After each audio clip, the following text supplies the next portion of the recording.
Dirt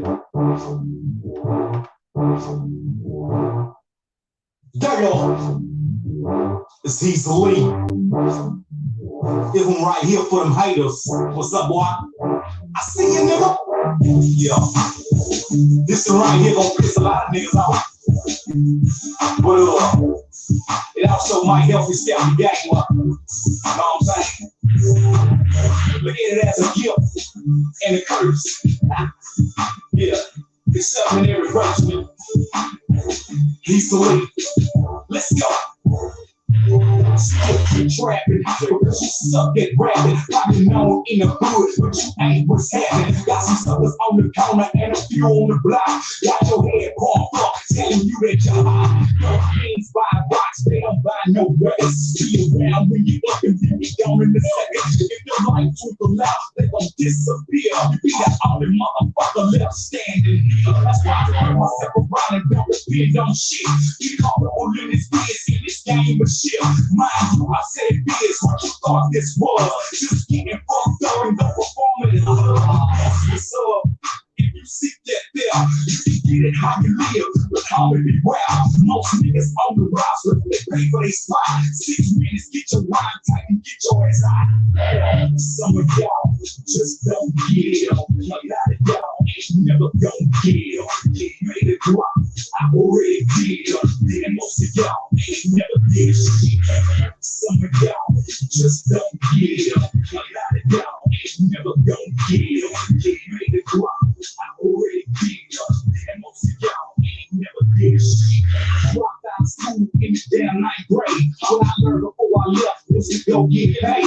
Rock in the means necessary, get that dough. Ain't hustle to your ass, can't hustle no more. So I grind like a dog on all 4 paws. Come close to my bowl, you gon' hear me growl. When all funky of the hood, I'ma do something different. Come down in helicopter with the candy paint dripping. Been on the road, getting money all over the region. It's hard to come, kinda easy. Yes, this my season. I ain't complaining, no, I'm tripping. I'm living my dreams to either get it from these streets or refinery beans.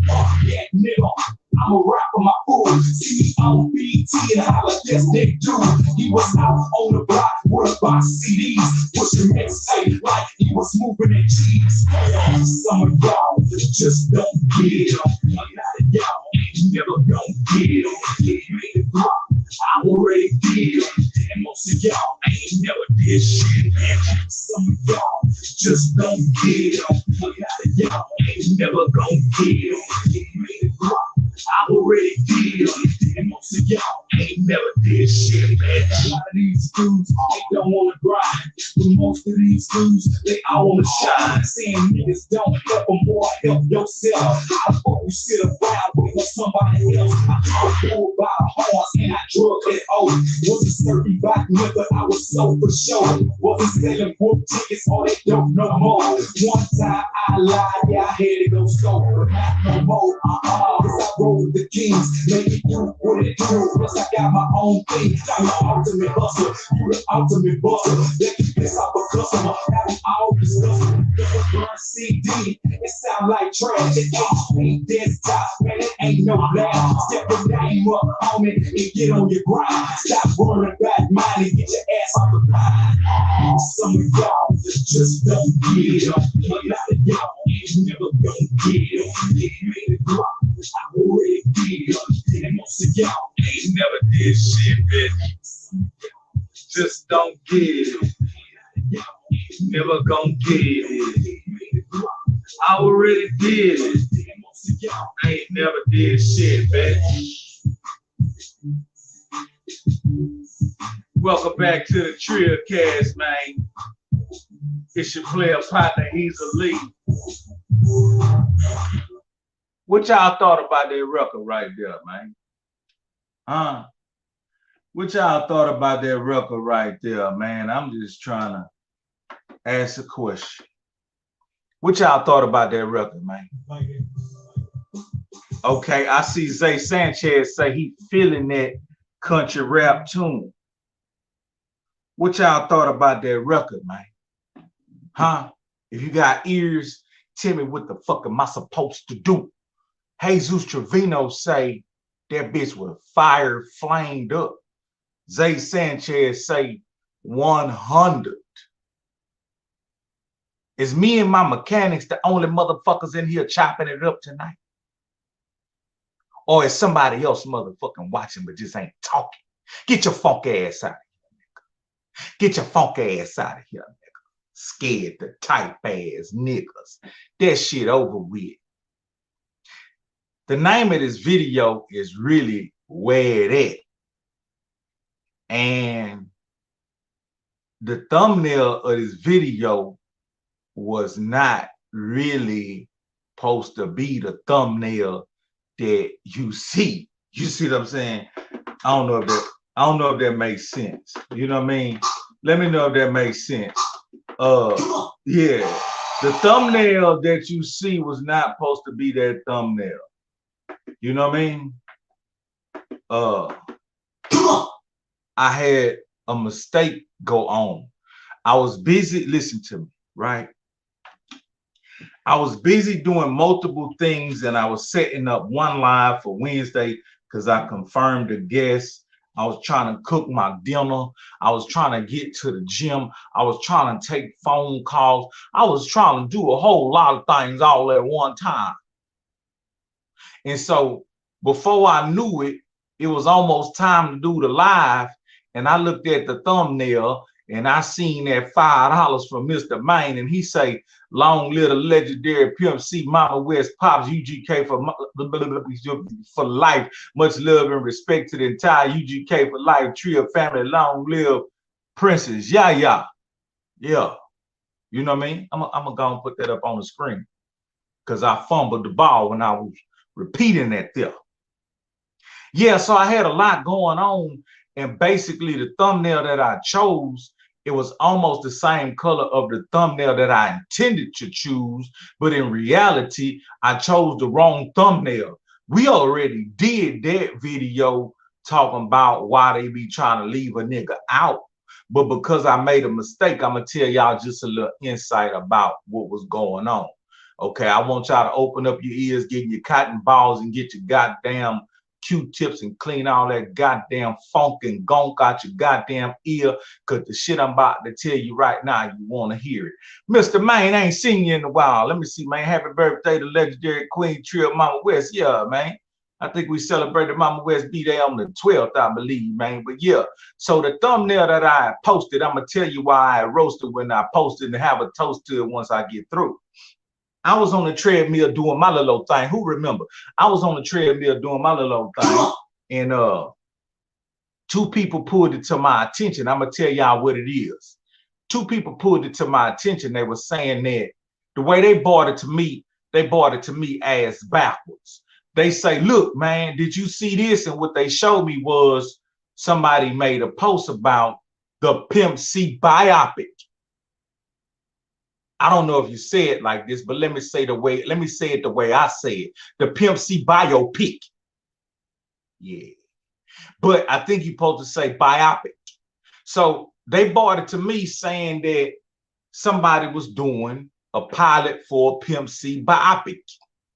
Or biopic. Bionic, nigga. I don't know. Smoke some chronic. I don't know. But yeah, so they brought it to me like that. But I'm busy doing my little same old two-step on the treadmill. So I just overlook it and I read it. When I read it, it kind of sounds as if it's possible, but I don't jump to conclusion. You see what I'm saying? Let's go. Because I don't jump to conclusion. I don't just go to calling people and accusing and texting people, just accusing and assuming. I go to doing my little investigation. Do you follow? Anybody who don't follow, let me know they don't follow. You follow? You follow? Put a thumbs up or something. I ain't in this motherfucker just to talk for my goddamn help. I could talk to my motherfucking self. That other motherfucking $5 suit, man, is coming in strong, man. He say, "My apologies, man." Y'all read that down. Now, you ain't got to apologize about a motherfucking thing, nigga. You trill fam over here. We trill casting and lasting over here. And if y'all listening, man, put a motherfucking ear up or a thumbs up or something, because shit, I ain't finna just drop all this good ass spiel on no deaf ears. They got a whole lot of good shit I'm about to drop. There go one thumbs up with an ear in the air. Yeah, boy, I got some shit I'm about to drop. Let me see. MGM, he say, "You fuck with Bun, boom, boom, boom. knowing he did Pimp C wrong. Get your motherfucking ass out of here with all that innuendo assumption ass shit. Before Pimp died, Pimp was fucking with Bun. So how he did him wrong? Them niggas was brothers, man. You don't get in brothers' business, man. You're on the outside looking in, talking about shit you don't really know. You think if I knew exactly for a fact that he did that nigga wrong, that I still be, don't come in here with all that jaw jacking assumption ass shit you niggas be doing on the internet. We got a trio cast in here. This real shit. This ain't just no fugazi in your window assumption shit. This concrete facts. Now, if you got some concrete facts about some shit and you say something, I'm smart enough to agree with you. But if you just talking out the sides of your motherfucking neck, I can't agree with you. But yeah, well, I'm still kind of sick. Hold on. Excuse me. Excuse me. But yeah, now y'all ain't got to take them out. Leave them in here. Leave them in here. Hold on. What happened? Sending condolences and prayers for the family. Okay, damn, I missed up. Let me see. 4 years anniversary. Loss of my niece, 12/19/2018. I remember that. Yeah, Princess Yaya, man. Yeah, man. So I remember she had disappeared. Man, sorry to hear that, man. Sorry to hear that. Yeah, but MGM, come on back in here, MGM. Don't go, MGM. Let's talk about this shit. I'm gonna give you a little bit about it. If you got concrete facts about things that you say on the internet, hey man, you got to be passionate about it. But if you, for one, find yourself speaking from assumption, if you are assuming something, you know what I mean? You're feeling around in the dark, in the gray area. You're feeling around in the dark, in the gray area. There's no two brothers that I know that have a beautiful, smooth relationship and get along like it's La La Land. That shit don't exist. Because we all strong black men, we have our opinions and our understandings, and sometimes they collide. But you don't go writing no nigga off because a nigga fall out with his brother a little bit. You don't go writing no nigga off. I'm from Port Arthur, Texas, Cadillacs over Lexus. It is what it is, and it's going to be what it's going to be, and it's going to do what it's going to do. Noimtalnbout. I know both sides of the coin, baby. You did? But that don't make me no never mind. So like I was saying, man, I got some good news y'all can use, man, and we going to talk about it. You know what I mean? But I'm going to give you one more before I go. It was plenty of days and plenty of nights because I rode with the pimp personally, and that's the shit that tripped me out. Somebody can come tell a nigga who was right there in the motherfucking physical form, in the physical flesh, can come tell that nigga anything. Man, you can't tell me a motherfucking thing. Because I ain't never seen your name or seen you around. I'll tell you who was around. Yeah, man. Come on, man. But now, so look, when they bought it to me, we're going to wrap that up. But you ain't got to go. Hang out. Come up with some more facts, and we're going to talk about it. Hang out. You ain't got to go. I don't mean no disinfect. We just ain't going to throw no innuendo around, you know, some assumptions off in this bitch. I know too much. So you got the right one. You ain't got no little fuddy-duddy ass nigga who came around at the last minute who do a whole bunch of talking about damn near 6-7 months worth of shit. Nigga, I've been knowing the Pimp and the Bun and the Mitchell Queens and the DJ Birds, all them niggas since the motherfucking 80s, nigga. Smell my cologne. Yeah, nigga. Name a nigga name in Port Arthur, nigga. I tell you, nigga, I've been knowing them niggas. For the longest time, I've been knowing all these PA. Come on, man. You know what I'm saying? I had an old school nigga talk to me earlier today, man. He was trying to play me, you did? He was, hey, man, I ain't mean no disinfect, man. Mr. Main came in with another $5 suit, man. So appreciate that, man. Trill casting and lasting. I met this old school player earlier, right? I'm trying to get a book off. Man. You know what I'm saying? Raven Simmons, what it is. I'm trying to get a book off, and I'm telling the nigga, say this and that, this and that, this and that. And he just listening to me, right? Listen, he just listening to me. He say, so you say you from PA, huh? I'm like, yeah. I'm out of town. I'm out of town on the truck doing my thing. And I run up on the old school player. And he like, tell me about PA, this and that. What year you know? And I'm just giving a nigga my spiel. I'm telling the nigga about the niggas I ran with. Telling the nigga about the, you know what I'm saying, my history and whatnot. Then all of a sudden the niggas start jumping up and down. I say, OG, what's up? He like, nigga, I'm from PA too, nigga. Nigga, we 5 hours away from home. We in a whole different other city. I just happened to run into a nigga who from Port Arthur too. That nigga said, I just wanted to hear what you was talking about to see was you lying. That nigga say, nigga, all that shit you talking about, all them niggas you fuck with, that nigga say, nigga, that's my niggas too. That nigga say, matter of fact, one of them niggas you named is my motherfucking blood brother, baby brother. I say, which one? I ain't gonna say no name because I don't mean no disrespect. That nigga rewound the tape, and that nigga say, this nigga right here. I say, nigga, call that nigga. He like, man, that nigga probably at work somewhere, but man, this and that. I say, nigga, if you, man, I started barking, my nigga. If you call that nigga gonna tell you exactly the mundo what the fuck the business is. Nigga, I'm a PA trip. Me and that nigga was in the same motherfucking, me and that nigga, you know what I'm saying? That nigga start celebrating. Man, that's what I'm talking about.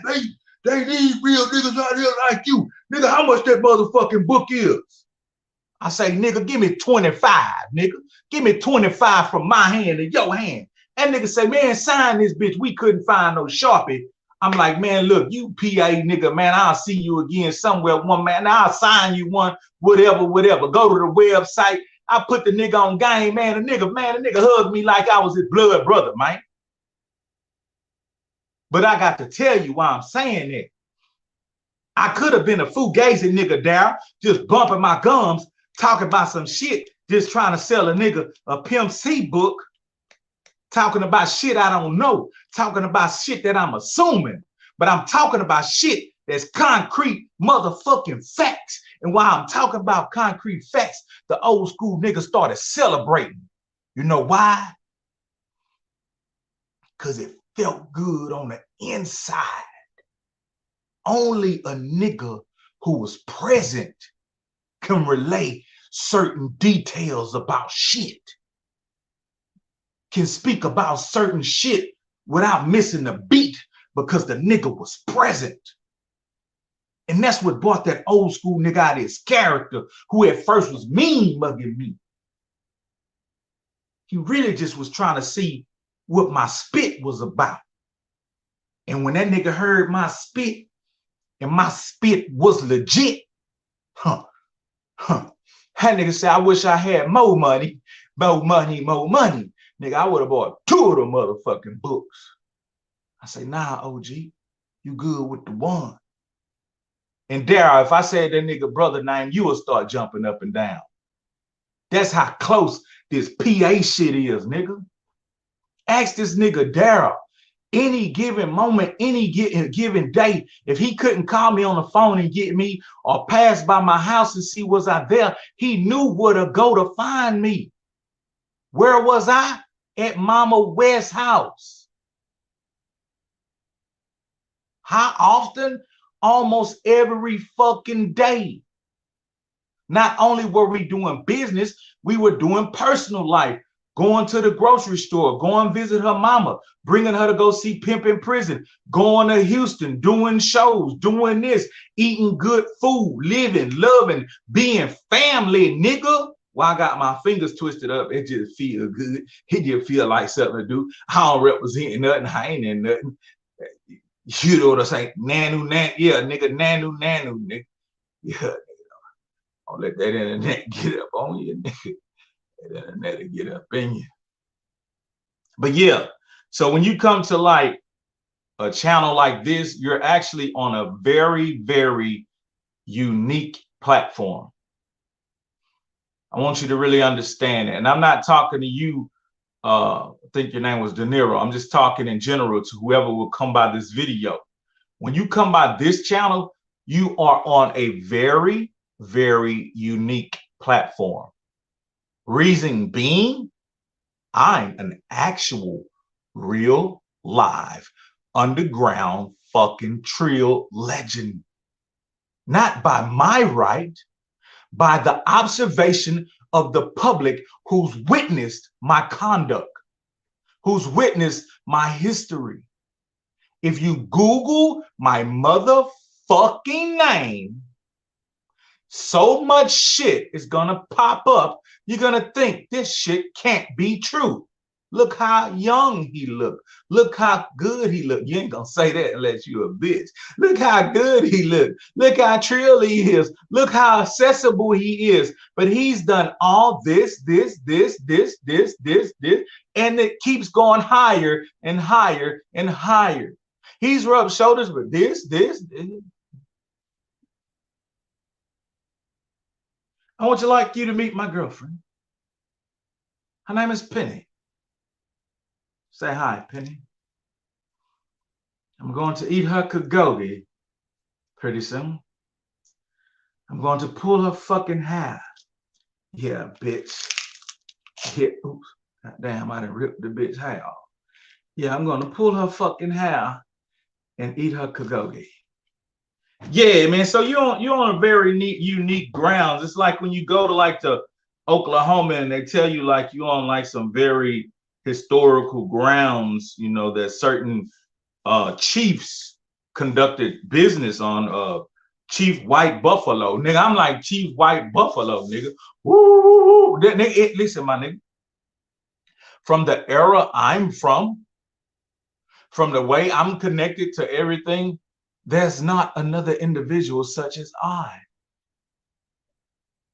Oh yeah, good. Let me say that. I like the way that shit sound. There's not another individual on earth such as I. I am a very unique individual. Yeah, so sit your motherfucking ass back in class and learn something before you start throwing out lessons. But yeah, let me tell you about the lesson and the blessing. So when they told me that the biopic was supposed to be coming out, I felt some kind of way. And the reason I felt some kind of way, because I'm not passionate about a lot of things that's discontinued or distant from me or my circle or my movement or my people. Like you notice, I'll hear about all kinds of things and I wouldn't be intrigued about it at all, but that soup looked good and I got to post that again. Mr. Maine, the only one souping. Mr. Maine is the only one souping. Why are other people sitting up there duping while he's souping? Hold on, somebody say, what's your rap name? My God. How did you find my freaking channel? He says, what's your rap name? Come on, man. Who are these people? Where are these people from? How did you discover this channel? Don't you see what the name is on my fucking shirt? Come on, man. Hey, I don't mean no disrespect, integrity minded, but sometime before you ask questions, if you would listen and look a little bit, it'll be self-explanatory. And I'm not trying to be rude or ugly or disinfect, but how does that make sense? You land on the page titled, He's a Leo. You land on the thumbnail that also says, he's a Leo. The individual on the live is wearing a garment that says Trill Gang and he's a Leo. I know you're quite smart. I know in life you're probably quite smart. You're probably sharp as a tack. So use that same intellect when you come on these lives. Let me see. That doesn't mean that's your rap name. That would be, again, I mean no disinfect.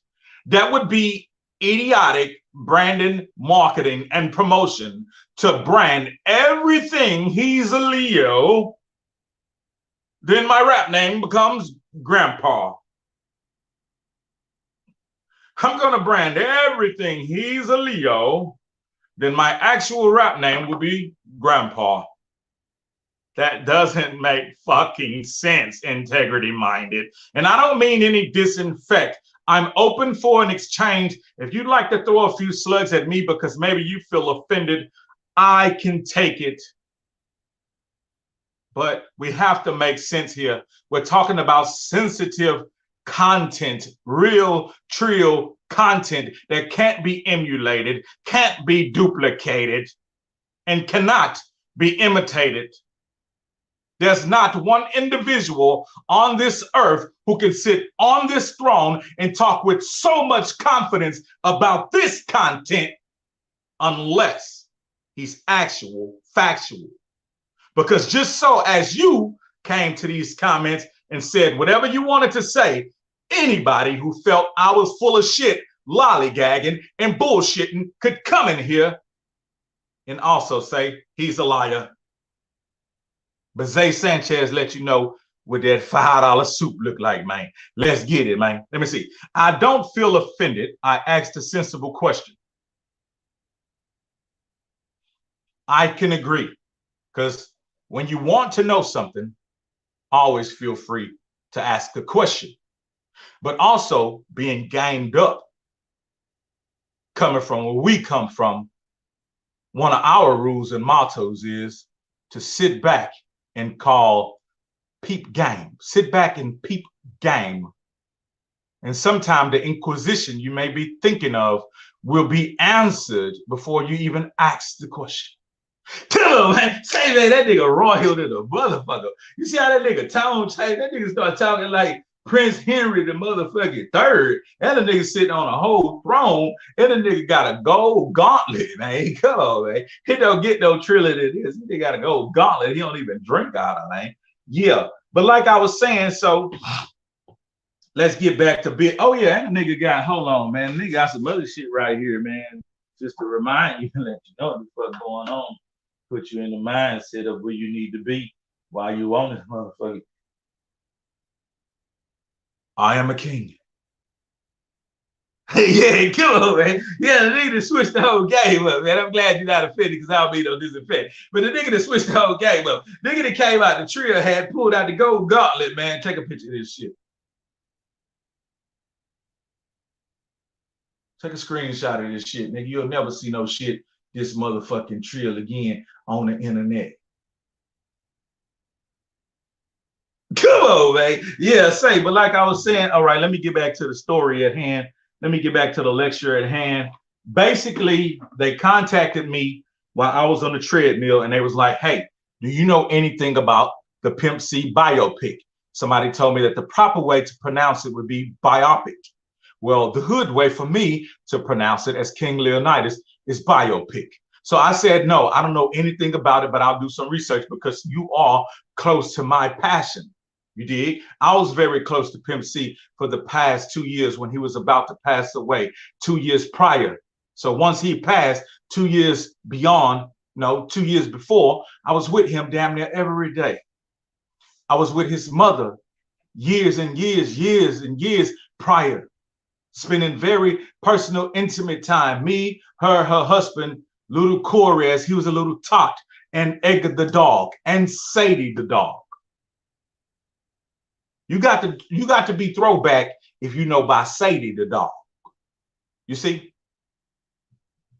When somebody tell you some shit about, yeah, they knew mama wears this and that, this and that, ask them what a two dogs' name was. You know what I mean? What breed was them dogs? Oh, yeah, it could. But now, so as I'm saying, you're close to my passion. So yeah, I'm inquisitive. And the reason I would be inquisitive is to know that the delegation of the obligation for the situation is going to be packed fair. That's my only interest. Even if you exclude me and do not include me, I only want to know that you are going to pack fair about this story.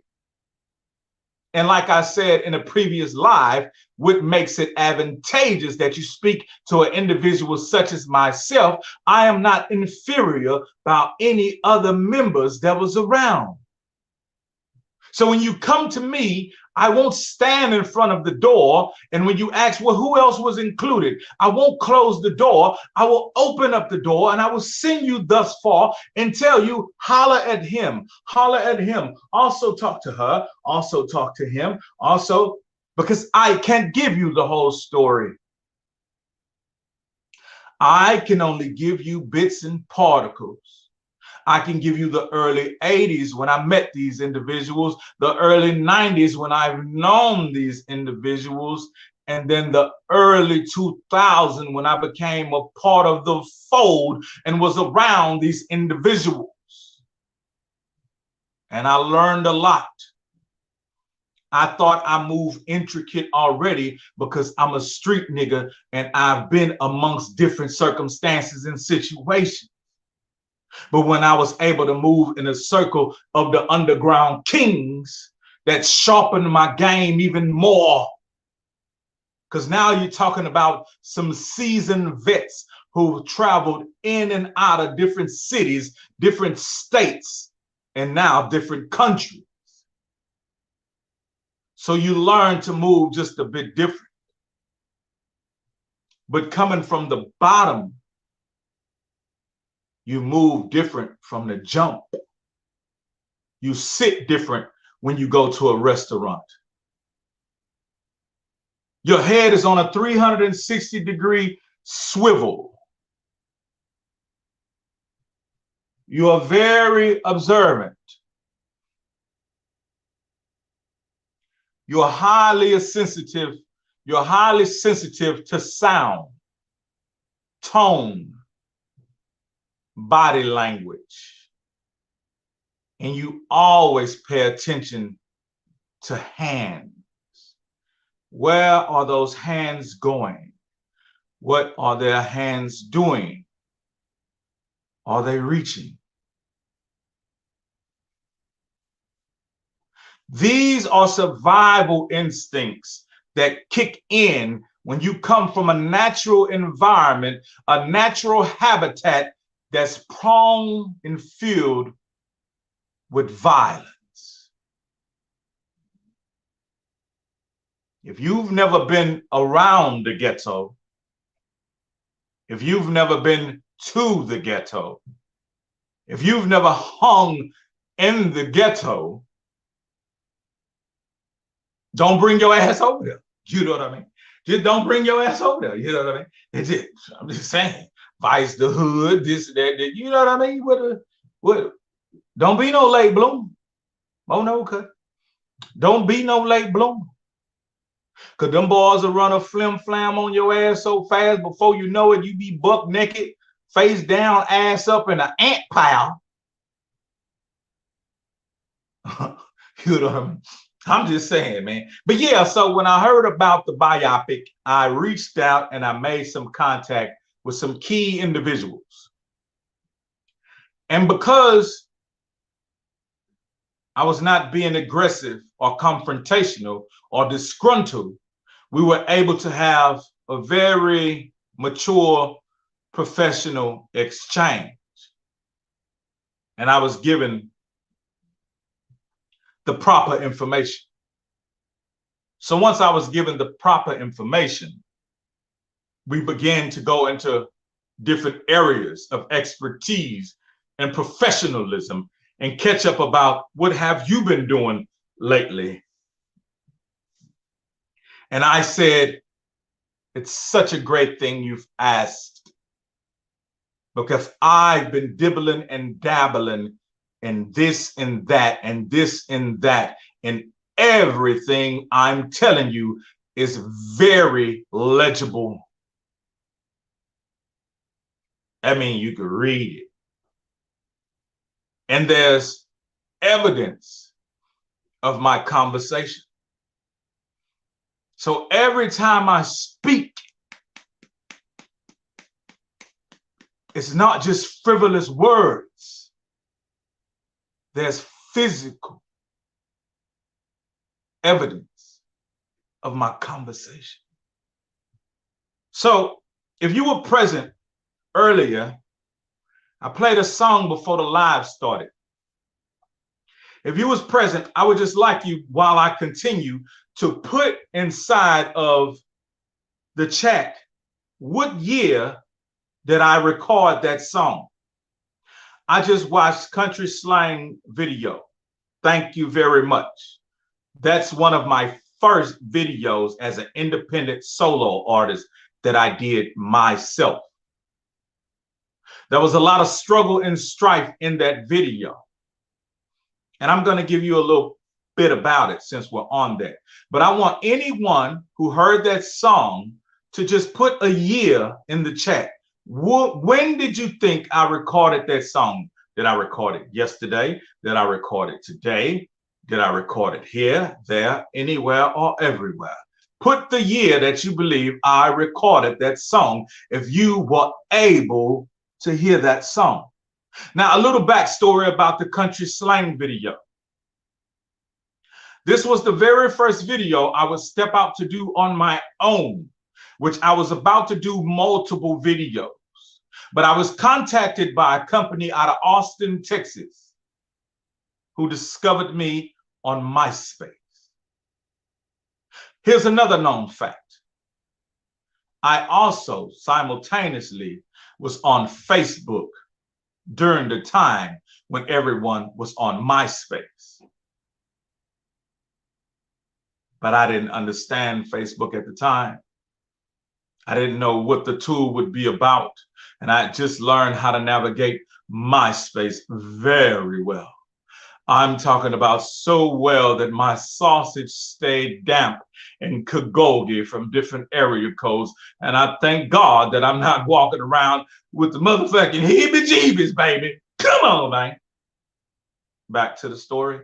So these individuals contacted me and said, hey, we'd like to come down and do work with you. We'd like to shoot a music video with you. And if you like it, we can come up with a charge that's comfortable that you can shoot any song and every song you'd like. We'd like to just get our feet submerged in the underground rap world. And we think that you would be the greatest artist to start with. And to me, this was a blessing from God. Because I was already in my mind thinking about shooting multiple videos, but I had no clue who I was going to use. And they came to me. Jesus Trevino said 2012 or 2005. I like those numbers. Please keep going. So basically, they came down. And the day they came down, we arranged to shoot the video on the same day that I was doing a concert with Pimp C at the Montaigne Center in Beaumont, Texas.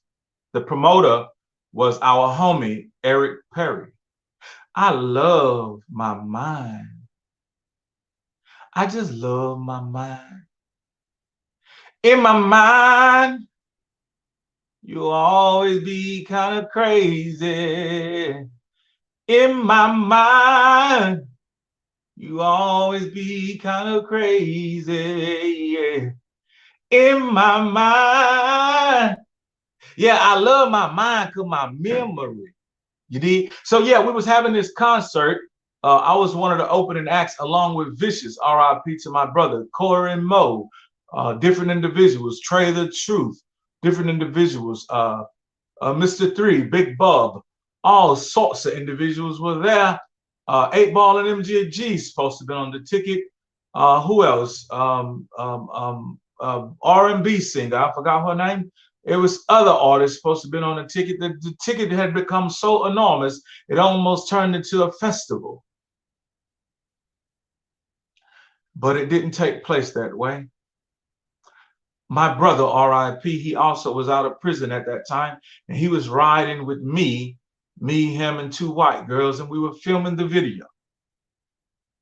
Throughout the day, as we filmed the video, we took them all over Port Arthur, Texas, and we pulled up to this one spot. He was there. You see what I'm saying? When I conversate, it's not just frivolous words. There are bona fide, alive witnesses who can verify the content. That's why I speak so freely. So as we moved around Port Arthur, Texas, We wound up in a spot kind of deep off into the hood. You wouldn't be welcome there, but I'm welcome there. And my stomach is growling like a motherfucking howling wolf. Ahoo! Smokestack, lightning, yeah. So we in the hood. And while we in the hood, a couple of my young wolves, they pulled up. And they looking for something to put on their teeth. They like, what's up, he's a Leo. They would eat me too.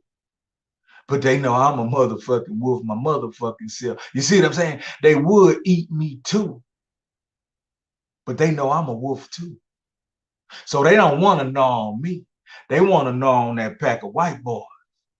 So they ask me, they say, man, how about after y'all shoot this scene, we gonna take all them niggas' camera equipment and run their bitch ass out of town and holler at you later and we figure out what to do with it. Start shooting our own video. Now, I ain't gonna bullshit you. I ain't gonna bullshit you.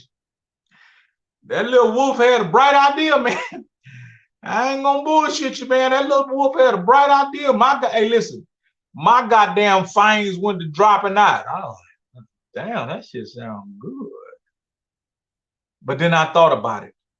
Not on my watch, young wolf. I extended the invitation and invited them to Port Arthur, Texas.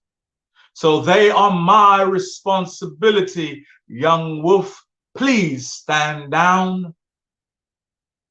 And the young wolf looked at me, and his fangs began to retract. And he smiled, and he said, you're right, OG. You are right. So I saved them boys equipment that day. We could have became Steven motherfucking Spielberg. Them niggas had that shit. But long story short, Country Slang Video was born in between chaos. We were preparing for the show that night. Some parts of Country Slang Video comes from the actual show, Pimp C's first show in that area. But why you didn't really know that? Because the freaking dweeb, tight jean wearing, fuddy-duddy little boys were placed in a VIP at the club at the after party, which was very lit, swole, and packed. And I had discussed with Pimp about getting a hellified cameo. But I could not personally orchestrate this move because I was working the door at the club. So that whole day, I was shooting a music video, calming down niggas from squabbling, fighting, bitching, and whining. Went to the goddamn Coliseum, and opened up as a rap opening act, me and Big Bub. Immediately left the Coliseum and went to the after party to set that up so we can have the people come in and we take the money. So I stayed up 24 hours shooting this video, performing, working the club door, and all I asked those freaking dweebs who was accompanied by 2 security guards, true niggas who had their back, who moved them around throughout the club. All they were asked to do at the last minute, at the last moment, at the party, the after party, was merge themselves through the crowd led by the security and go into the VIP and introduce themselves to Pimp and film. Pimp was waiting on them. Now, the most awkward thing about this story is Orlando Brown, the little kid from That's So Raven and Major Payne, who could rap his ass off and act his ass off, who's very talented, who's very crazy than a motherfucker, was brought to the fold by Pimp C's brother-in-law, my homeboy, Raleigh B. So the most awkward thing about what I'm telling you right now is sitting next to Pimp C was fucking Orlando Brown, the Disney kid. And I took a chance leaving the door one more time to let Pimp know the crew of people who's going to come film you look like some fucking new wave children. Please allow them to get the footage. He like, nigga, I got you. Go back to the door, nigga. Which he was absolutely right, because it was major paper coming through the door. Major paper. So I made sure security had my two lady friends' guests and the film crew. I set them up with bottles, and I went back to the door. In my mind, I put everything on automation. But in their mind, they feared the environment, drunk all the liquor, did not attempt to go film Pimp C, told a community on the internet that Pimp C never was around. And anybody of the thousands of people who were there will tell you Pimp C was not only around, Pimp C was chilling like a motherfucker.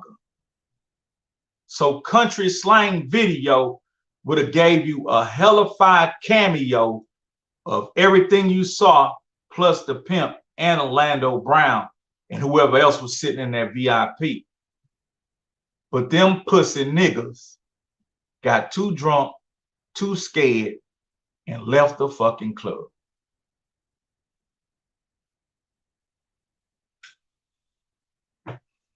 What that got to do with this motherfucking video, I don't know. I'm glad you asked, because you sure gave me some content asking that motherfucking shit, boy. You brought me back to a time when, you know what I'm saying, it was time to remember. Yeah, Red House 409, I'm leaving a lot of shit out, but I'm telling you the truth, my nigga. I'm talking about from top to motherfucking me bottom.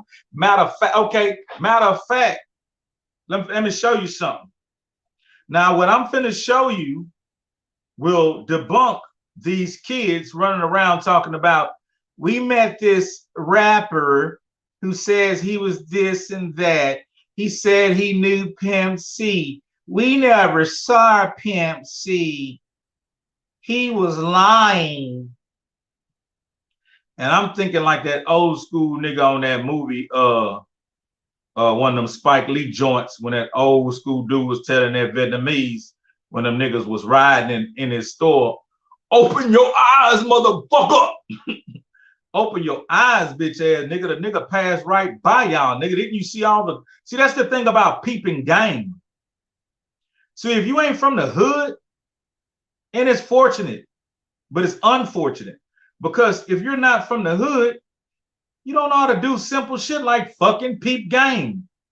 If you're standing around and all of a sudden you see some commotion, well, that means something the fuck is going on.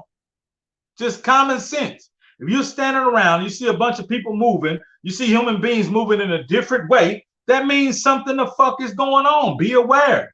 So here they bitch ass got the best seat of the house. They sitting at the top looking down. All they had to do was see what the commotion was and pop up on the scene and get the shit done. They was in a diaper. Yeah, they was in a diaper when Pimp was alive. And they wouldn't have knew no better, because, man, if you would have seen the tight jeans them niggas had on, boy, I'm trying to tell you, this boy had some fucking jeans on so tight, the shit that they wearing now can't compare. This nigga had on some fucking, wasn't no skinny jeans. That bitch ass nigga had on some spandex. And that nigga was filming them than a hoe. That nigga was filming them than a hoe. That nigga say, Easy, we're tired. They say, oh, Easy, we're tired. I started to say, bitch, go put a fucking dress on, you pussy nigga. Don't stand around me trying to be no man, hoe. You know you a bitch. Get away from me, boy.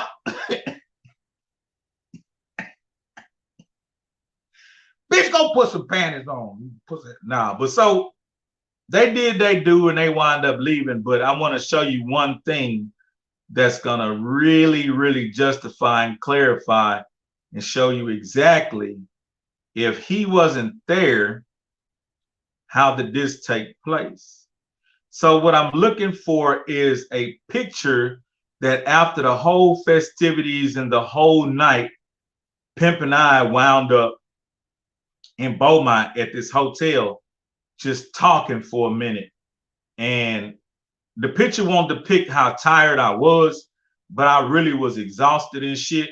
And here it is.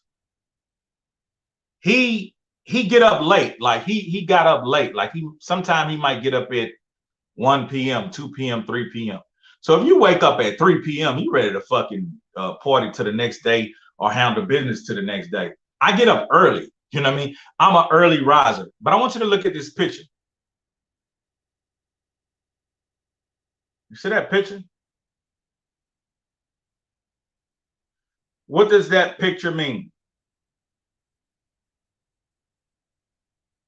That picture means this is the back seat of Pimp C's Bentley.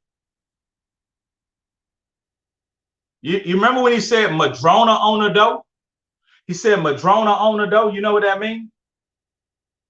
Madrona on the door. You know what that means? That's the brand of wood that's inside the Bentley. So look.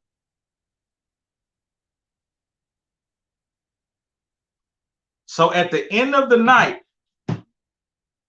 if they said Pimp C wasn't there, how in the fuck do I wind up in the backseat of Pimp C Bentley with the same show clothes I had on when I performed on Country Slang? Because if you look at Country Slang, you see I got on a black Dickie and a custom-made UGK shirt. If you see in Country Slang, you see that's what I have on. But I don't have to really justify or clarify shit because I'm just a trill nigga, dog. You know what I mean? I ain't gonna sit up here and pull your leg and just be telling you no motherfucking lies. What make you think I got that to do? Now look, that name y'all see right there, he say that pic is photoshopped. But the crazy thing about it, this is another individual that was right there with us. Y'all welcome White Tim to the motherfucking Trill case.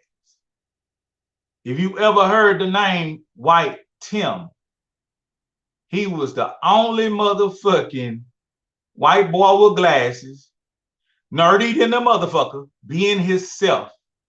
But he owns a UGK fucking record shirt. Why? Because he was directly in the motherfucking fold.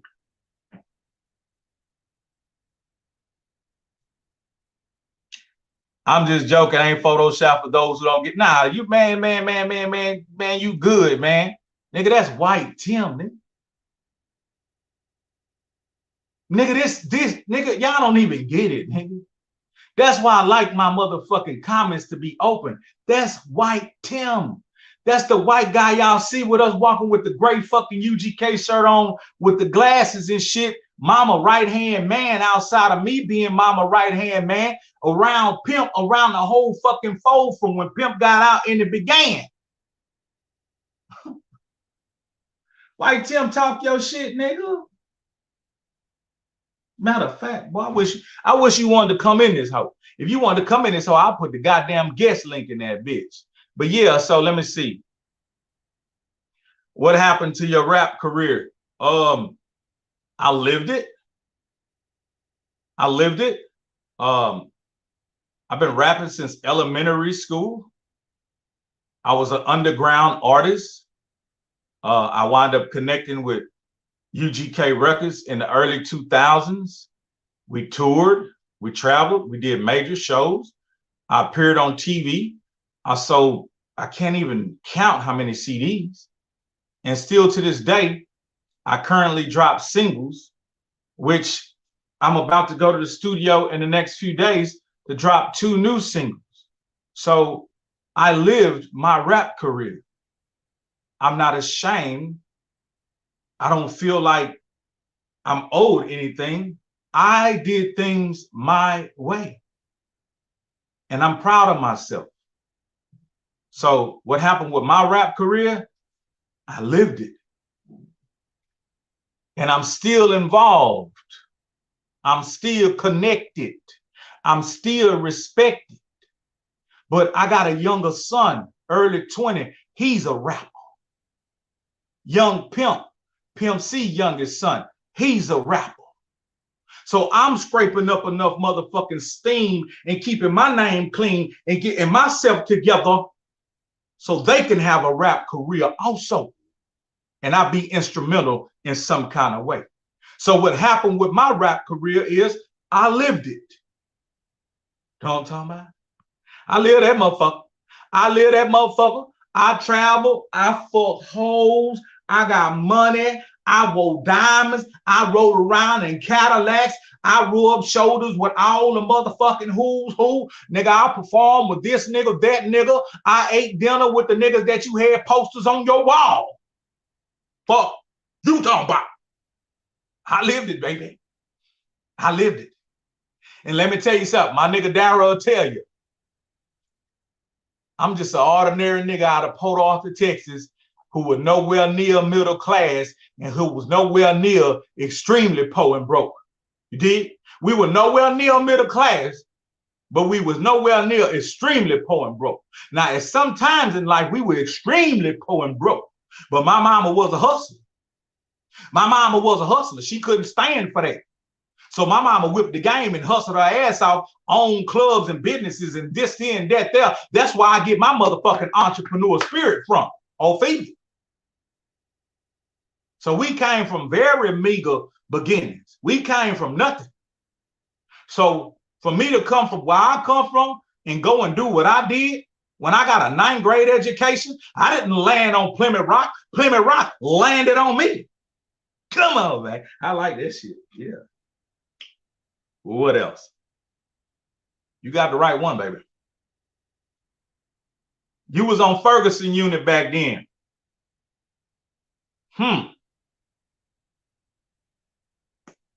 Check this out. You was on Ferguson unit back then. I also had some very close individuals that was on Ferguson unit back then. King Shoe, OG Percy,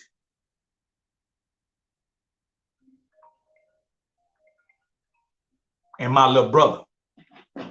Noimtalnbout. Yeah, so we tied in, my friend. We tied in, my friend. Yeah.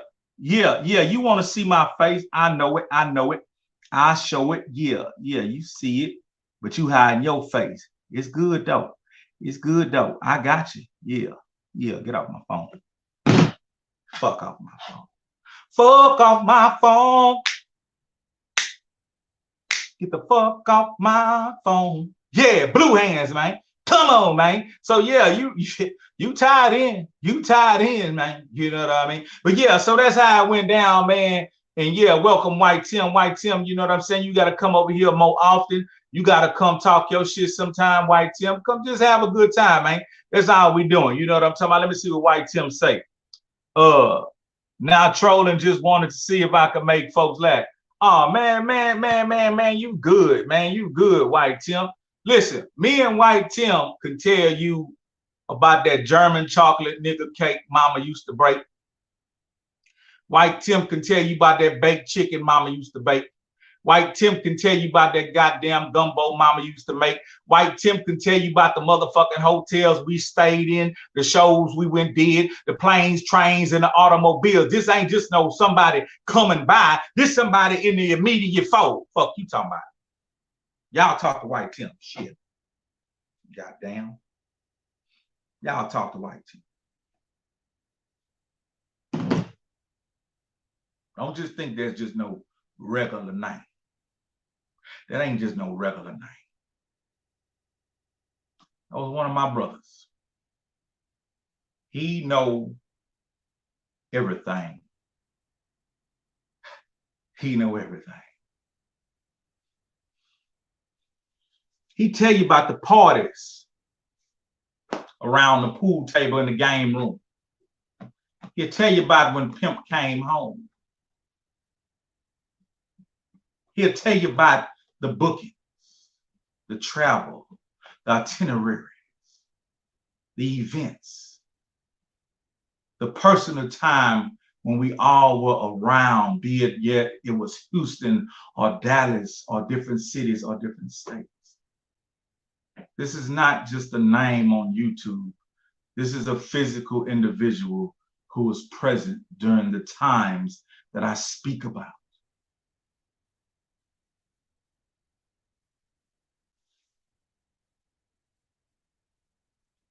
That J.K. Willis, that Schaefer's.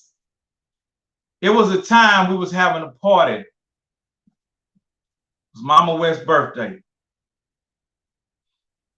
And they had all the bar filled up with all the liquors you could imagine.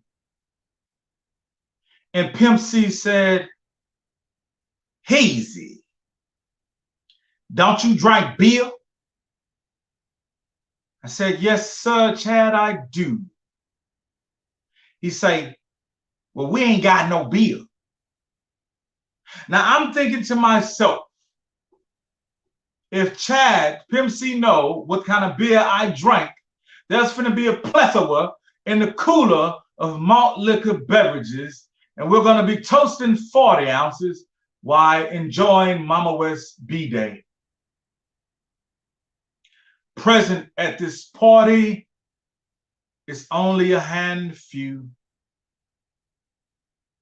with names like White Tim, Edgar on the Boat, Mike Moe, Bun B and wife. And if I forgot your name, Raleigh B. If I forgot to mention your name, please forgive me. It's been such a time ago. And present at this party is all these individuals. And Pimp C says again, "Easy. I'm about to go get us some beer, man. I'ma drink a beer with you."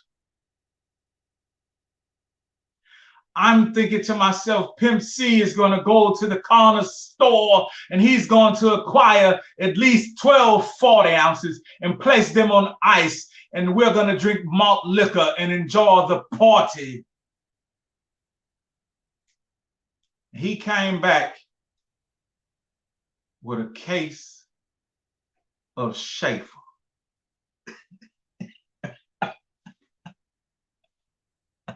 Real from the trill in the motherfucking building. What it is, my nigga. Yeah, okay. Yeah, we got motherfucking Blue Hands in the building representing it. Port Arthur, Texas, man. Real from the trill, man. You can't get on the internet and talk like I talk when we got real from the trill niggas out. Come on, man. The shit he doing over there on Real from the Trill, too unique. The shit I'm doing over here on He's a Leo channel is too motherfucking authentic and unique.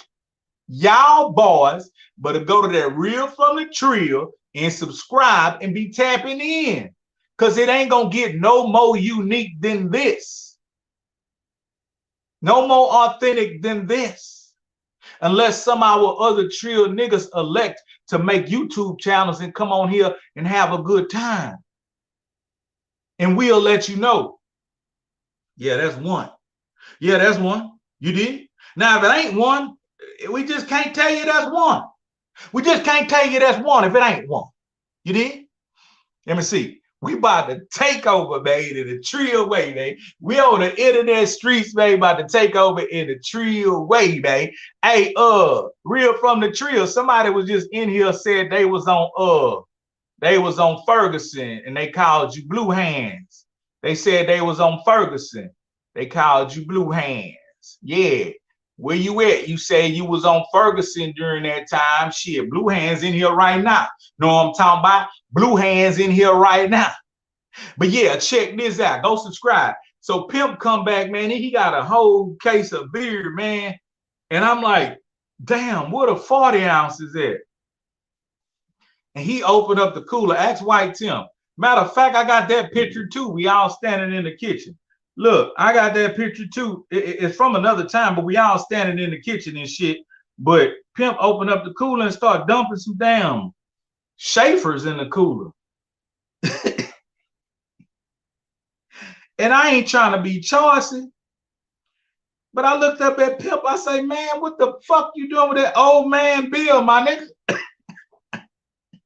You know what I mean? Hey, look, I look up and I tell Pimp, man, what you doing with that old man ass beard? Hey, look at this picture, dog. Y'all see that picture?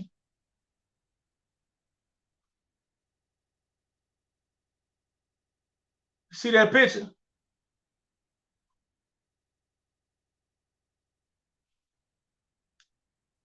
I want you to look at that picture real good.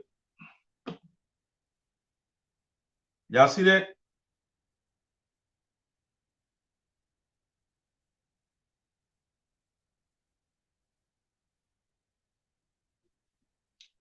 In this picture,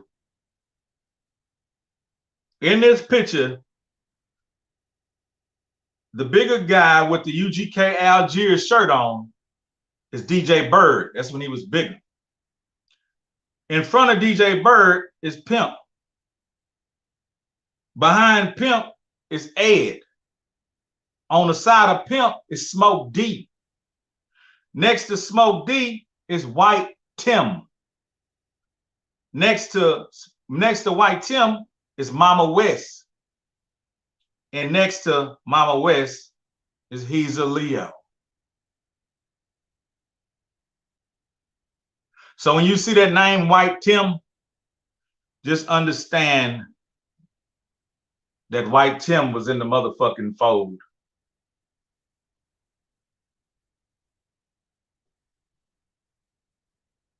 White Tim was present for a lot of shit. So that's who White Tim is. But we wind up drinking that motherfucking beer. Let me see. He said that was Mama's 60th birthday. Okay. That was Mama's 60th birthday. We also have a picture where we're all standing around the pool table. And in that picture, you'll see Bun and everybody else. Trill everything, Trill on everything. Yeah, that's what it's hitting for. And yeah, man, y'all go back and check out all of interviews Blue Hands have. Right now, he on Diamond Stone. I'm talking about tearing up the airwaves. He on Real Life Street Stars tearing up the airwaves. Just put King Shoe in the YouTube search title, man, and check out that spiel. Check out them stories. You cannot get no content like that, man, from somebody who lived that life. It's legendary, man. And to survive, you got to think when a young man such as King Shoe, Blue Hands, is placed in the environment he was placed in at such a young age, it's a blessing from God that he still remains in 2022 with all his sense. He has all his faculties. Most individuals exposed to that type of environment, that type of pressure, is mentally destroyed. So it's a blessing to even have the brother come through in here and fool with us because he cool with us. And where he from, he not from that part of PA that's a little, how could I say, suburban area. Nigga, he from the thick of it, nigga. When that nigga here with 10, 11, 12, nigga, we in the projects by the dumpster shooting dice, nigga. This nigga out here, man, he ain't out here in the capacity as a baby. He out here letting his nuts hang. I talk this way because I'm from that way. You see what I'm saying? I read his Trill shit so much because I'm from that shit. Nigga, when Spoon Guy came and started talking that Trill shit in PA, that group of individuals that he blessed with all that there, that form, you know what I'm saying? Nigga, I was a part of that. And that motherfucking 1999 from Scott Eric look good, man. I'm talking about make a Trill motherfucker feel good, man. Come on, man. The niggas that King Shoe came up under in the streets that he mentioned to y'all. That's the niggas I ran with. And let me tell you, unfortunately, we was some terrible motherfuckers. When you read in the newspaper what the fuck was happening and the havoc that was reached in that motherfucker, that was reaped up in that hole, it's possible we was the ones doing it. But I tell you today, brothers and sisters, boys and girls, that $9.99 soul baked trio motherfuckers feel really good, Scott Eric. But I'm here to tell you today, boys and girls, young men and women, we are all reformed. We are now business owners. We are now great thinkers. We are now respectful men. We are now stand up, dignified. I'm talking about glorified, and I'm talking about celebrated motherfucking trio niggas from the bottom, baby. Come on, man. Collection plate. Collection plate, nigga. Collection plate, nigga. God damn it. I got to put my motherfucking crown on for that shit, nigga. That shit I was just talking about. I got to tilt my motherfucking crown to the left side. Hey, man. And we gonna get a lot of them niggas off in here, man. We gonna get a lot of them niggas off in here. I gotta get at my partner Ghost. I gotta get at my partner Ghost. You know what I'm saying? I gotta let Ghost come in here and talk his shit. All them niggas, man, all them PA trio, nigga. I even want Rum T. Listen, man, y'all think nigga, you think Charleston White could scope? Charleston White cold, he could scope. He could scope. But nigga, we had a nigga named Rum T. We had a nigga named Rum T. Will tear your motherfucking ass up. Soon as you walk up, he gonna smack his lips and look at your motherfucking shoes, and that nigga gonna undress you. Old funky smelling ass, dirty shoe, wop. Man, I used to wonder what's wrong with that nigga, man. You know what I mean? Because I don't give a damn if you just came from a funeral. If you walk up and you hear Rum T do this here, if you hear him do that there, all you gotta do is sit back and relax, because he finna get dead on your ass. Old turtleneck, soggy turtleneck wearing, crumbs in the eye, funky booty smelling. This nigga was a fool, man. This nigga would get on niggas' ass till they wanted to fight. You know what I mean? But yeah, man, that motherfucking fever is hitting like chicken, man. That's what I'm talking about, Zay Sanchez. But yeah, man, we got some hella fire characters out of that Port Arthur, Texas. Cadillacs over Lexus. It is what it is, and it's gonna be what it's gonna be. And I'm gonna tell you another thing, and I don't mean no disinfect about this here. A lot of the most trillest niggas from Port Arthur ain't never touched the microphone. A lot of the most trillest niggas from Port Arthur ain't never been in the motherfucking studio. You understand? That's not no slug or nothing at nobody, but it's just where we from. We know a lot of niggas with a hella fire story that damn near sound like Tupac. Can you dig it? Real from the trio, Blue Hands, King Shoe, shit, he one of them. I wish to God, I wish to high heaven that my little brother could have remained free a bit longer. But he was one of them. Niggas out there 5, 10 years old stealing motherfucking cars. Nigga, I remember a time, man, my little brother wasn't up, man, that motherfucking 499 hitting like a motherfucking turducken. That goddamn 499 hitting like a motherfucking turducken, man. Hold up, man. Look here, man. My nigga was probably 7, 8, 9 years old. Me, my sister, and my little brother, we walked into the corner store off 7th Street, right by Pink Pool, right by Krista Bruton house. We going to the damn corner store. We walk into the store. My little brother decide that he see a car and he just want to go up to the car and start fooling with it. He pushed the car and it started moving. He got in the car and started trying to crank it up. I don't know what he was doing. Somehow the motherfucker crunked up. That nigga antennas went up. We went to the store, did what we did, came on back. Man, this nigga here, he left me out because he knew I would have told mama. I'ma tell mama. He left me out and he skipped over me and went to my older sister and called his homeboy Pee-wee, R.I.P. Jeffrey Small. Moment of silence for Pee-wee, R.I.P. Jeffrey Small.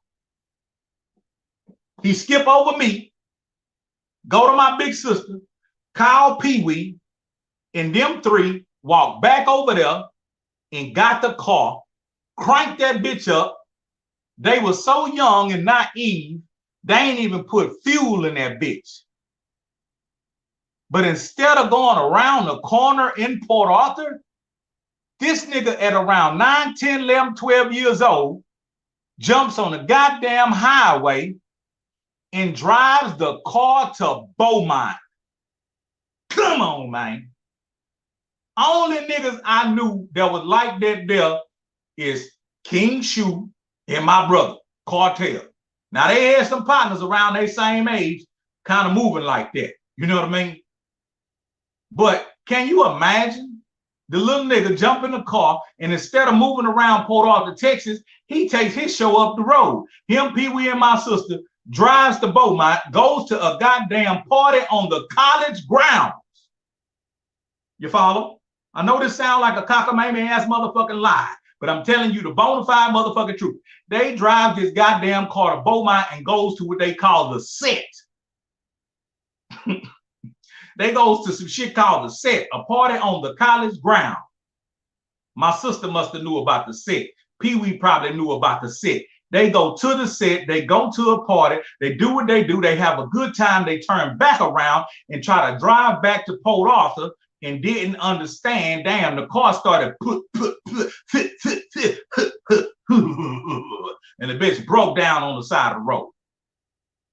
Now it's damn near midnight. My mama is in her bed sleep. I'm in my bed dreaming too like a motherfucker. The police pulls up on them. And this little boy is driving. This little chubby boy is behind the wheel. And the police say, let me see your license, this and that. He like, huh, what's that? And the police say, what the hell is going on? And my sister being the oldest, she thought quick. She say, officer, my mom at home sick and she didn't have no way of getting no medicine. So she sent us to the store to get her some medicine. And we ran out of gas before we could get there. I don't know if that police probably felt like, man, it's a cockamamie bullshit ass story, but that police said, oh, in the arms of the angel, he went fetch them some motherfucking fuel. He went fetch them some motherfucking fuel. He filled them up and he told them, now y'all get to that store and get your mama some 360s or some motherfucking Theraflu. I don't know what the fuck they were selling back then. Codeine, I don't know. Who cares? You go get your motherfucking mama some NyQuil and y'all have a nice day. And that 12-year-old boy cranked that motherfucking car back up and drove all the way back from Beaumont back to Port Arthur, parked that bitch back at the mechanic shop, and they walked back to their house. If that police only knew that this was a 12-year-old child, that goddamn 1999 damn near blinded me, man. You blinded me with science. You know what I mean? That motherfucking 1990 came through like boom, nigga. You know what I mean? Hey, man, we appreciate that shit, Scott Eric, man. I'm talking about hitting like motherfucking baked duck. I don't know. Whatever. Whack, whack. Yeah. So look, man, this 12-year-old child drove that car all the way back, parked that bitch at the mechanic shop, and they walked back to their house.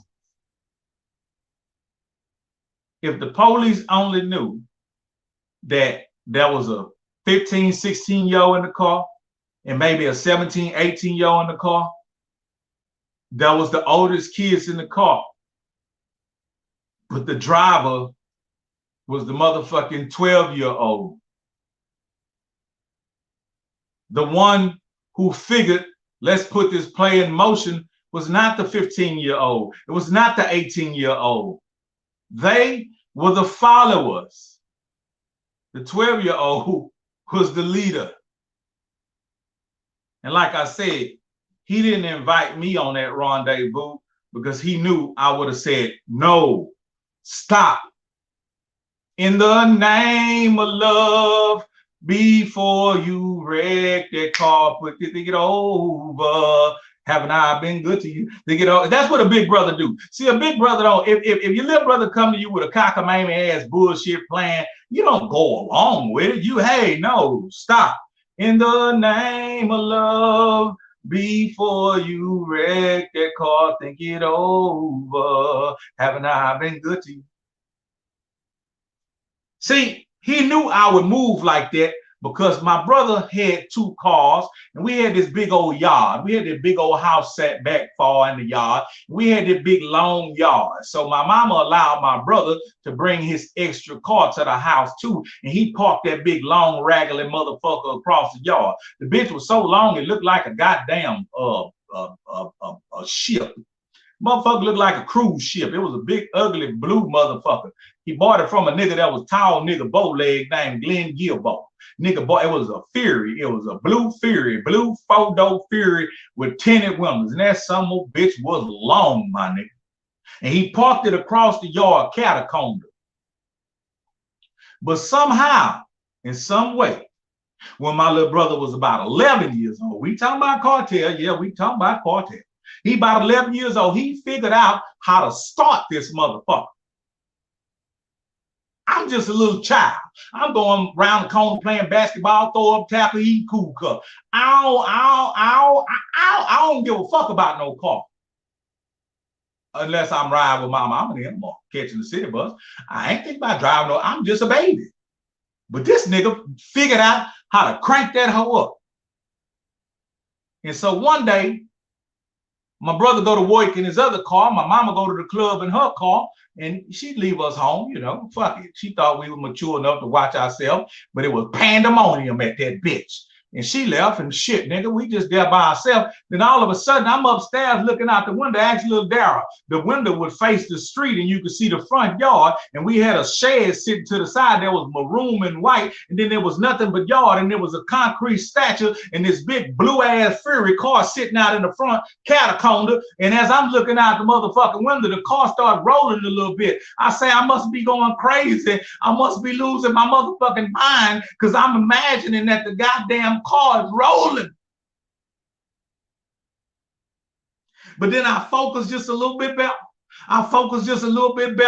And by God, I was not having a hallucination. I was not imagining them motherfucking tires on that goddamn car was going round and round. The wheels on the bus go round and round. And nigga, I ran down the stairs like a bolt of lightning. I bust out the motherfucking front door. And as I was running, nigga, my shirt came open and that fucking S on my chest dropped down and that fucking cape went to flaring, nigga. And I flew to that blue car. I said, who in there?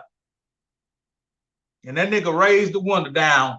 It was 11, 12-year-old child. Talking about, you caught me. Get in. We just gonna go around the corner. And I said, stop. In the name of love, before you wreck that car, think it over. He said, man, we can go past by the homeless house and blow the horn and show them we riding and driving. And I said, stop. He said, man, we could pass by that little girl house and blow the horn and show them we riding and driving. All we gonna do is just go around the corner. We're gonna pass by such and such them house. We're gonna pass by LaDan them house. We're gonna pass by Preston house. We're gonna go by Corey house. Then we're gonna pass by the Johnson's house and honk the horn. Then we're gonna pass by the Watson's house. Then we're gonna go on right back to the house. I said, you promise? He said, I promise. I said, you can handle it? He said, I can handle it. And I jumped my big dumb ass in the passenger seat. And he pulled that son of a bitch forward. He backed that bitch up. And that nigga backed that bitch up straight out the gate onto Thomas Boulevard. Went further enough, got that big long son of a bitch out the street, straightened that hoe up, and went down Thomas Boulevard, hit the motherfucking signal light, turned right on El Paso. We passed by Spread House. We passed by the Landry's house. Shit, next thing you know, we hunked at Corey. He was standing outside. He didn't know who the fuck was hunking at him. We passed by Dan's house. We stopped, raised the window down. We dropped the drawers on that bitch. What's up now, nigga? Yeah, nigga, we rolling this bitch. They car that stolen. Yeah. So he fuck around, pass by Preston house, come back, we bust through, we go by the Gunner's house, then we bust around the motherfucking Johnson's house, and we hit the Queen Boulevard. We almost home. No harm, no foul. No harm, no foul. We passed by the Overton's house. We passed by Jay Beaton house. Then we get to the corner of the Queen and motherfucking Thomas Boulevard. We almost home, baby. But when we get to the stop sign, I say, what you doing? Put the signal light on. Turn right. Go on, take us back home. Mission accomplished. But when I looked over at him, he didn't look the same. His fangs went to hanging down. He say, let's go hit Gulfway. Come on, man. Little son of a bitch say, let's go hit Gulfway. I'm like, hell no, stop. In the name of love, before you wreck this car, stop, think it over. You know what I mean? His fangs hanging down. He cannot hear me. And I'm trying to be the big brother. Man, stop. Man, turn, man. You know what I'm saying? This nigga start mashing the gas. I'm like, stop, dog. I say, you know what? If you're going to continue, you're going to continue by your fucking self. I opened up the door of the car to get out. My brother had some bitch ass speakers sitting on the back of the dash that was wired with some fucking house speaker wired. A whole bunch of them hoes. Miraculously, like in the fucking horror movie, the speaker wire wrapped around my hind leg. And as I got out, my brother pulled off. I'm hopping, shoe burning. I'm being fucking drugged a few feet. I have to scream, stop the fucking car. Then he snapped, oh. And I jacked my foot, tearing the speaker wire, and I slammed the door, and I walk home. But I'm here to tell you, when I tell you these reminiscences and these stories, I'm not trying to glorify the fuck shit. I'm not trying to glorify the fuck shit. It's just that some of us have been through a whole lot of fuck shit, and we survived that shit. And still got all our fucking marbles to be able to sit here and chop game and swap game on this motherfucking internet, man. So we really real from the motherfucking tree. Now, the thumbnail on this video, it will be changed because while I was making this video, everything I've talked about this evening has nothing to do with why I was making this video. While I was making this video, the name and title of this video is The Time Is Up, Where It At? And what I mean by this is, you say you got love for me. Don't go in my inbox and say, I got love for you, my nigga. Nah. Get on that motherfucking public display. You got love for me? Where it at? Don't hide it.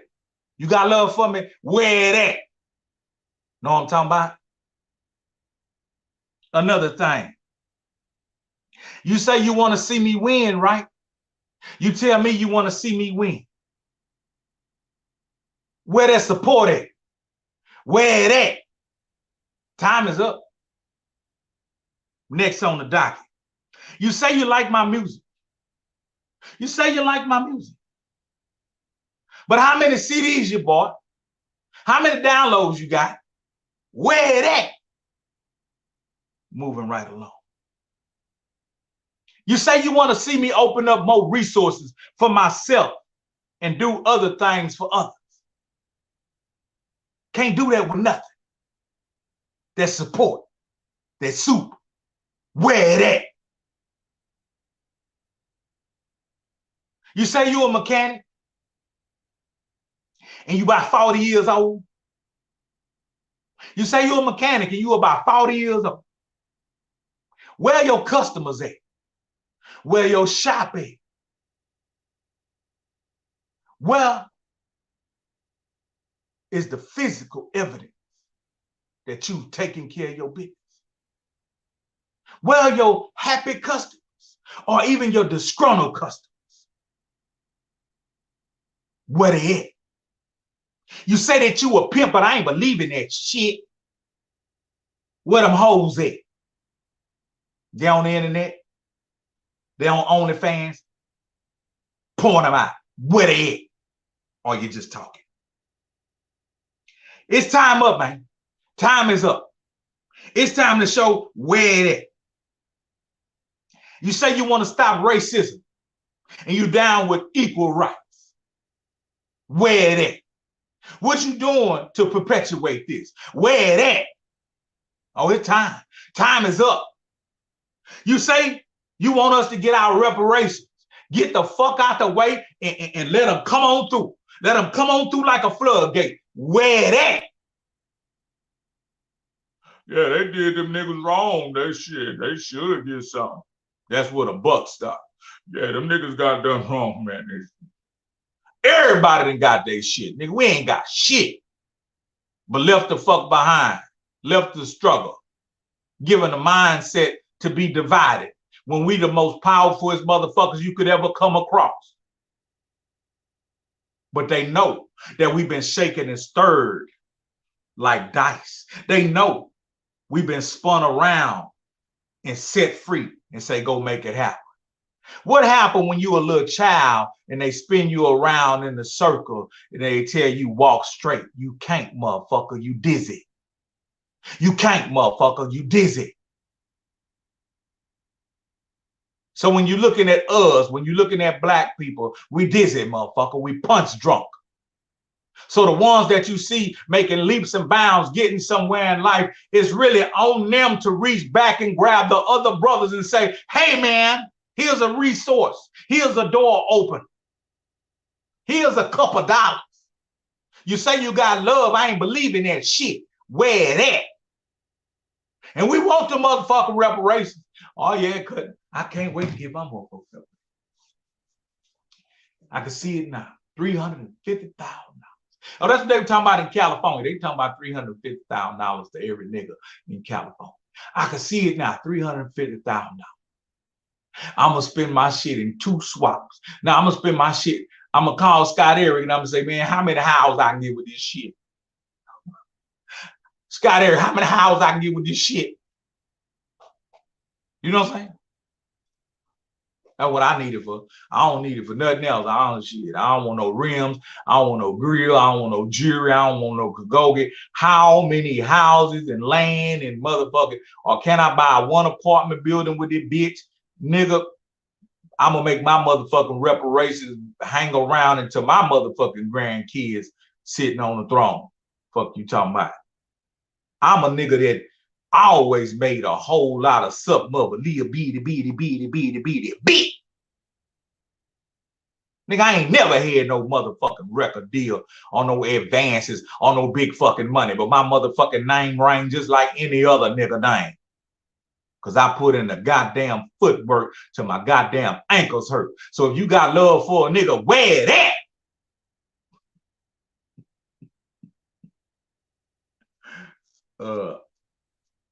Ladies, you say you like me.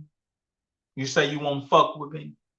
You better be on your goddamn feet, not on your ass. Where that motherfucking 401k at? Where that motherfucking investment money at? I might need brand new tires, $350 a pop. I might need to shoot a motherfucking movie. I want you to go off in that 401k with your hand like this here, wide open. And I want you to grab a whole bunch of that shit. And you come on back and give it to your daddy. Where that? I ain't no 40-ounce nigga, bitch. I ain't no cigarette nigga, bitch. I ain't no dinner nigga. I ain't no tennis shoe nigga. Bitch, you want to impress me? Buy me an 18-wheeler. Come on, man. You want to impress me, bitch? Buy me a motherfucking 18-wheeler around this motherfucker. Fuck you talking about, man. Let me pop my shit. I ain't no motherfucking steak and ale ass nigga. I ain't no butt, bitch. You can't get out, man. I'm just saying, man. I'm just saying, you got love, you want to impress, cut the shit. What else? You say you love your kids. I like this. You say you love your kids, but you don't send no money to help take care of them. You don't go pick them up. You don't be involved in their life. You a goddamn lie. Where that? Where the fucking evidence at? See, I know when the kid is saying, I love my dad, that kid is torn apart with, do I hate this son of a bitch because this bitch don't really fuck with me?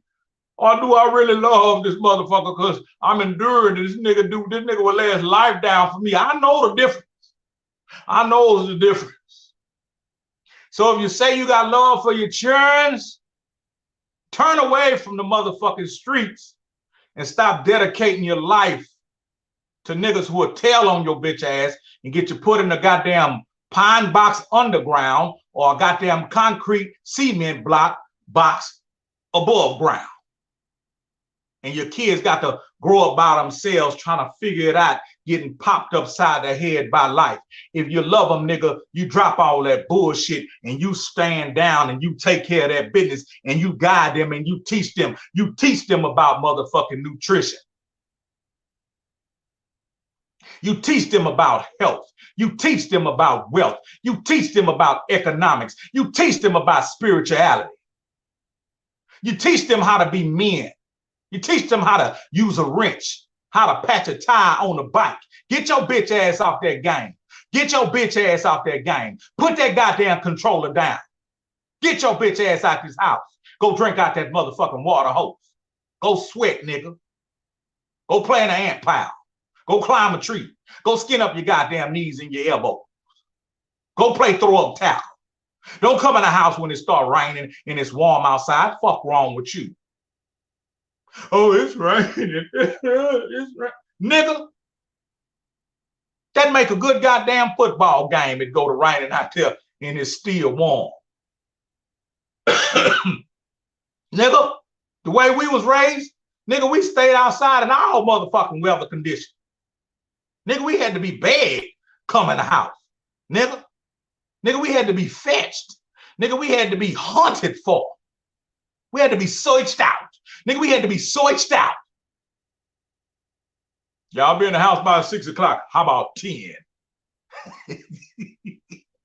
Y'all be in the house before street light. How about we bust the motherfuckers out? You know what I'm talking about? So I'm just saying, man, when you say you got love for certain things, man, it's time to show up and show out.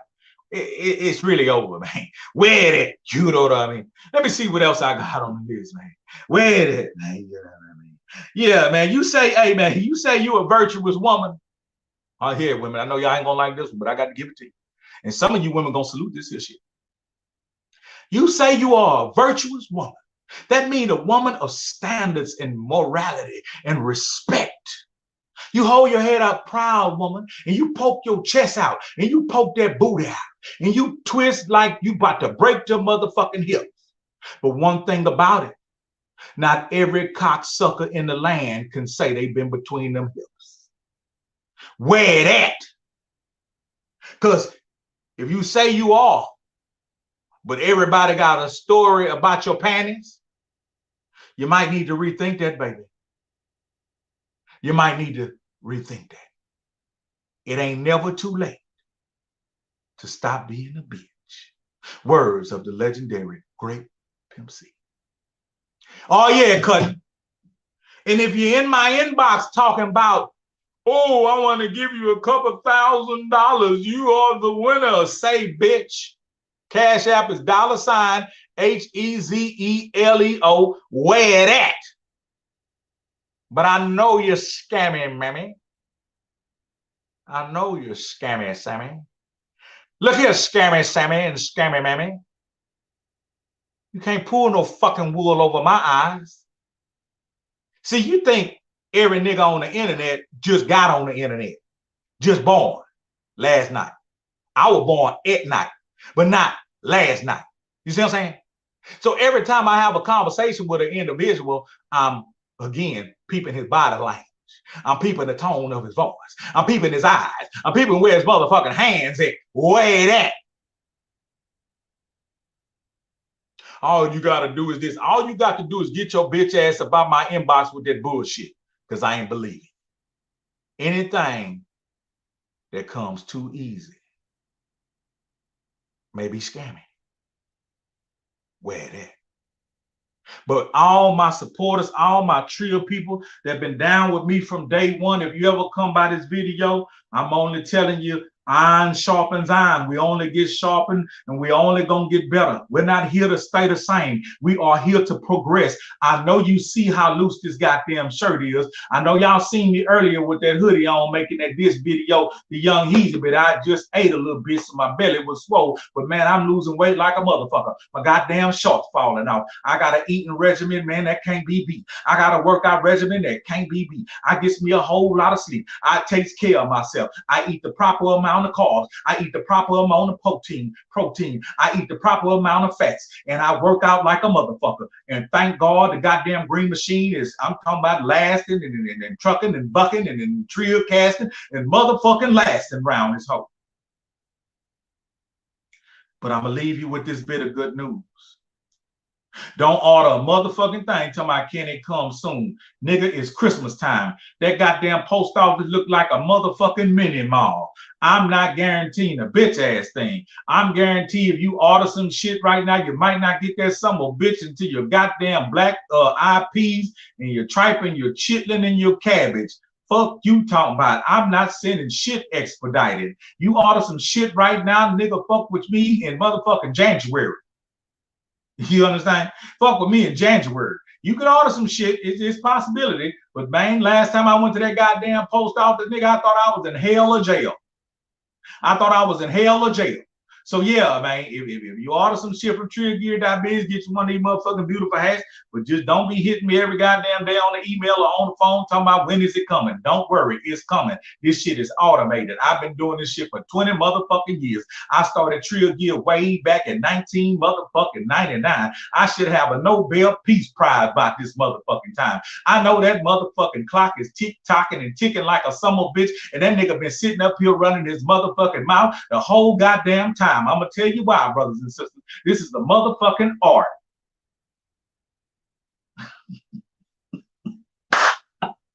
This is the motherfucking art form. Hey, but before we go, I'm gonna let you hear this record one more time, man. And I'm gonna ask y'all again, when you think this record was born, man? You know what I'm saying? When you think this record was born, man? Because it's a beautiful record, and I want y'all to hear it one more time. When was it born? Check it out. Check it out. Let me see. Yeah. I love it. I love it. This one right here for them haters. What's up, boy? I see you, nigga. Yeah. This one right here gonna piss a lot of niggas off. But it also might help you step the game up. You know what I'm saying? Look at it as a gift and a curse. Yeah. It's something in reverse. Put the year in this hoe. When this bitch was born, put the year in this hoe. Trapping, suck that rapping, probably known in the hood, but you ain't what's happening. Got some suckers on the corner and a few on the block. Got your head pumped up, telling you that you're hot. Don't things buy a box, they don't buy no records. Be around when you up and you be gone in a second. If the light twinkle out, they gon' disappear. You be the only motherfucker left standing here. That's why I run myself around and don't depend on shit. You call the one in this biz in this game. What's the year? What year is it? I said biz, what you thought this was. Just getting fucked up and go performing. So if you seek that there, you can get it how you live. But how it be well, most niggas on the roster, they pay for their spot. 6 minutes, get your wine tight and get your ass out. Some of y'all just don't get it. A lot of y'all ain't never gonna get it. Made it drop, I already did. Then most of y'all ain't never did shit. That nigga say some of y'all just don't get it. That nigga say a lot of y'all just don't get it. The nigga say made a guap. That mean a lot. I already did it. And some of y'all ain't never did shit. That's what that nigga said, man. And check this out. Listening to that record, along with hundreds of these. They're unreleased records, just like that record. You never heard this record before in my life, in your life. You didn't even know that record existed. But I'll give y'all one more guess. Somebody hit me with one more guess. Hit me with one more guess, and I'm going to tell you the business. Hit me with one more.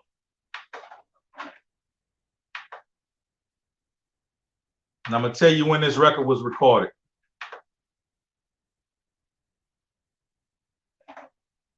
One more. Give me one more. I think somebody going to get it. This next guess, somebody. Oh, shit. He almost hit it. No. I'm going to tell you. 2006. I think Jesus Trevino maybe said it earlier. 2006. This record was recorded at TGR Studios inside the bank on Gulfway Boulevard, inside the bank. I had a private studio in the bank. It was a song that I demoed and just put to the side along with multiple motherfucking records. And so I never put it out. This is another one.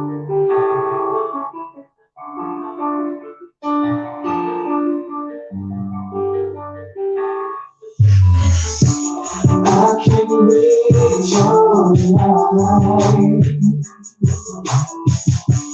I can hear your voice. I can steal your heart. I know what you want.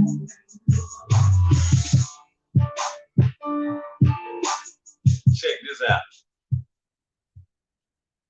This one comes from 2010. This one comes from 2010. I was in Dallas, Texas. I booked studio time at this one studio, but I didn't know that it was a few different studios next to each other. This is what I'm about to tell you about the hook. There was an R&B individual that I discussed getting on this hook. I wrote the hook. The hook actually goes like this. I can read your mind. I know what you think. I can steal your heart and count the beats. I know what you want and all you need. I can read your mind and you need me. Come on, man. Give me some of that to go get, man. Yeah, I ain't know my pen be on fire like that. Yeah, nigga, I don't just write rap, nigga. I can write whatever. But so, yeah, I wrote that hook, and I'm waiting on this R&B singer to show up. I've never seen the guy. We talked on the phone. So all of a sudden, I look outside because he ain't showed up yet, and I see this tall, young, dark-skinned guy. I say, hey, you the R&B singer? He say, yeah. I say, well, come on, man, come on in. We've been waiting on you. He sit down and he chilling. I say, look, I'm gonna put the track on and shit. I say, you still got the lyrics? He like, no. So I said, put the track on. I hand him the lyrics. I said, I'm gonna show you how it go. I'm gonna demo it. Then I'm gonna get you in the booth. He like, okay.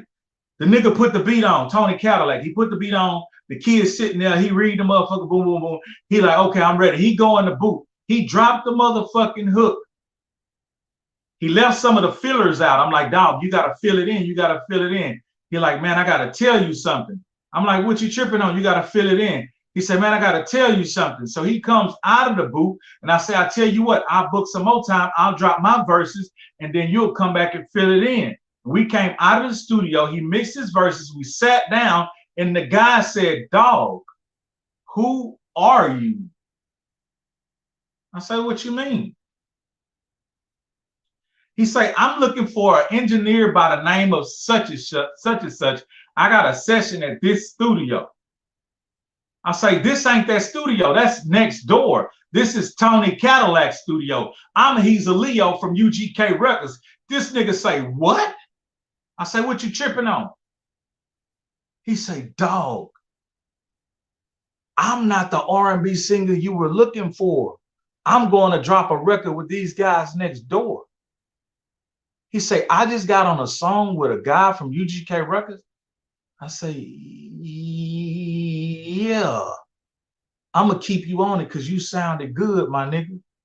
And then the goddamn R&B artist who was supposed to come called me and said, hey, man, I got fucked up in traffic, man. We're going to have to reschedule. I called the kid back. We never could line it up. So that's what I got of that record. And we never finished it. But it's a bad motherfucker. It's a bad motherfucker. Let me see. I want to play that bitch again. I want to play that bitch again. You know what I'm saying? Play that bitch one more time. Listen how pretty that whole sound.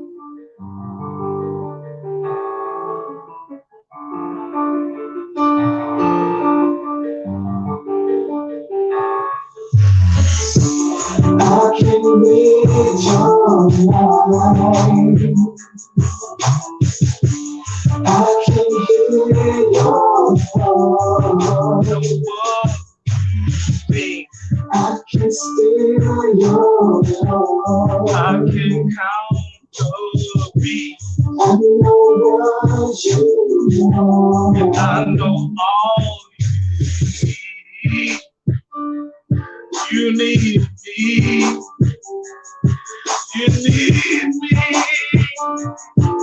You need me. You need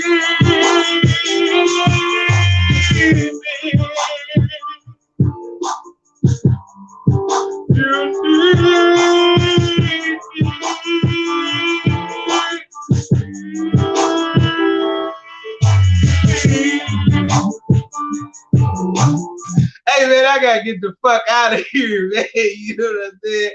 Man, I really appreciate y'all, man, sitting here with me, man, while I'm bullshitting like a motherfucker, man, giving you a whole bunch of true history and just a whole bunch of other shit, man. Like, where did that come from? You need me. Like, who need you, you fuck ass nigga? Get the fuck off this motherfucker, man. Say, man, it is what it is. It's gonna be what it's gonna be. It's gonna do what it's gonna do.